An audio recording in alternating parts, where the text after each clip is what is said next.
Nah,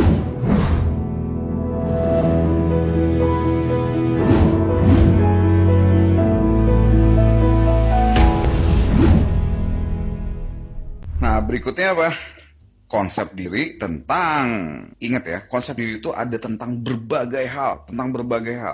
Ya, itu konsep diri lo membentuk suatu idealisasi istilahnya. Andaikan lo punya konsep seorang guru ideal, orang guru ideal tuh mesti begini, begitu, dan sebagainya.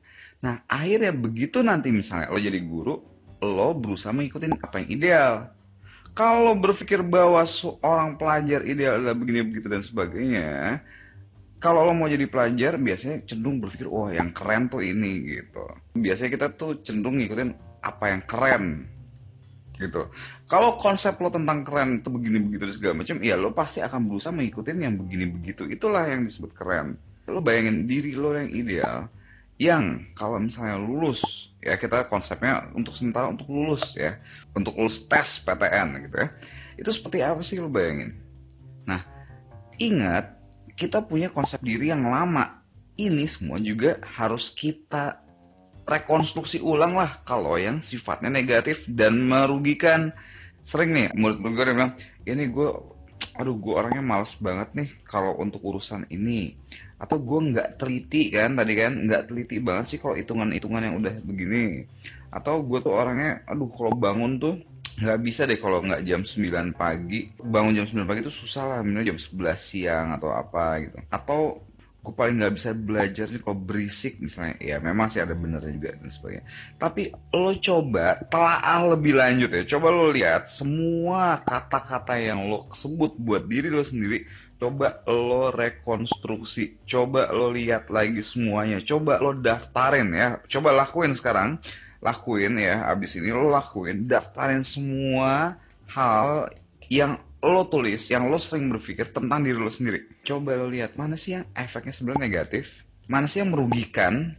Nih kalau merugikan, ilangin kebiasaan menyebut hal itu tentang diri lo gitu. Mulailah membangun konsep diri atau citra diri yang positif, yang menguntungkan. Ya gue sih mikirnya pragmatis aja. Mana yang untung nih? Yang untungnya kalau lo cerdas untung, kalau lo ganteng cantik untung, kalau lo keren apa segala macam untung. Cari yang positif, lo coba daftarin, ulang-ulang terus-terusan. Oke? Coba ya, lo ulang-ulang bahwa diri lo, coba terus-menerus mengulang konsep yang positif yang pengen lo bentuk tentang diri lo. Ulangnya terus gitu. Tulis di kertas, gua cerdas, gua apalah yang lo mau. Tulis. Saran gua, lo ngaca di kaca, lo ngomong sama diri lo sendiri berulang-ulang, gue cerdas, woi lo cerdas men, lo cerdas men, lo bisa, lo jago, lo gini-gini terus menerus. Banyak orang sukses, banyak orang hebat ternyata melakukan hal ini.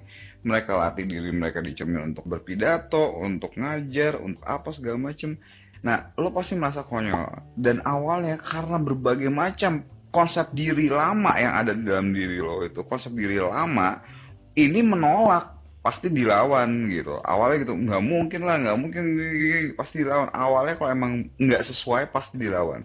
Tapi kalau terus menerus lo ulang terus, jangan nyerah, lo ulang terus, lama-lama akan ada kenyataan-kenyataan yang mendukung itu gitu. Karena gini kan tadi gue bilang, konsep diri itu datang dari orang-orang sekitar. Orang-orang sekitar bilang, aduh lo tolong nggak teliti, kamu tuh pasti nggak bisa di matematik, susah tuh nggak teliti gini-gini. Terus kemudian didukung dengan nilai-nilai yang ada. Nah dengan nilai-nilai yang ada, iya ternyata nilai gue emang kalau di pelajaran ini emang jeblok. Terus didukung juga dengan pengalaman sehari-hari. Pengalaman sehari-hari, kalau belanja, ya kembaliannya suka lupa lah, hitungannya suka lupa lah. Dari pengalaman, dari orang-orang ngomong kayak gitu, dari nilai-nilai lo, dari pengalaman-pengalaman lo, akhirnya lo pilih. Ya, ingat kata kunci adalah lo pilih. Lo milih-milih nilai-nilai lo milih pengalaman-pengalaman lo yang sesuai dengan konsep diri lo. Ngerti gak maksudnya lo pilih? Gini, mungkin ada 40% kejadian di mana lo teliti. Ada 10% kejadian ketika ya lo melakukan suatu kesalahan kecil gitu. Mungkin ada sekitar 20% lo melakukan kesalahan lumayan gede. Terus kemudian 30%-nya bener-bener kesalahan yang gak teliti parah. Misalnya nih.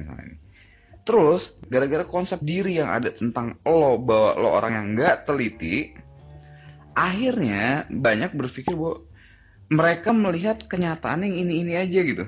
Ada saatnya sebenarnya lo bagus, tapi karena konsep nggak teliti tadi, lo selalu coba mencari penyesuaian, mana nilai-nilai atau dan sebagainya yang akhirnya mendukung konsep diri yang lo punya.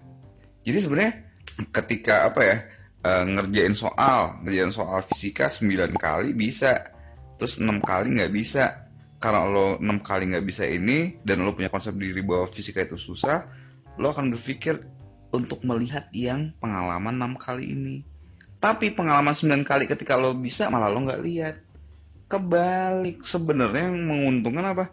Justru jangan ingat-ingat yang lo nggak bisa, ingat-ingat yang saat lo bisa, saat lo teliti, saat lo bisa ada momen-momen cerdas dalam hidup lo, saat ada momen-momen kreatif dan sebagainya. Itu yang ingat yang positif yang diingat, jangan yang negatifnya. Oke? Lo ulang-ulang terus menerus ngomong sama diri lo, tulis dan sebagainya.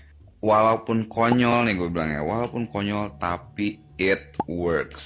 Serius, it works so many times. Dan beberapa kali gue nyaranin orang-orang yang gue saranin, semua bilang awalnya konyol, setelah sebulan, 2 bulan, 3 bulan efeknya luar biasa.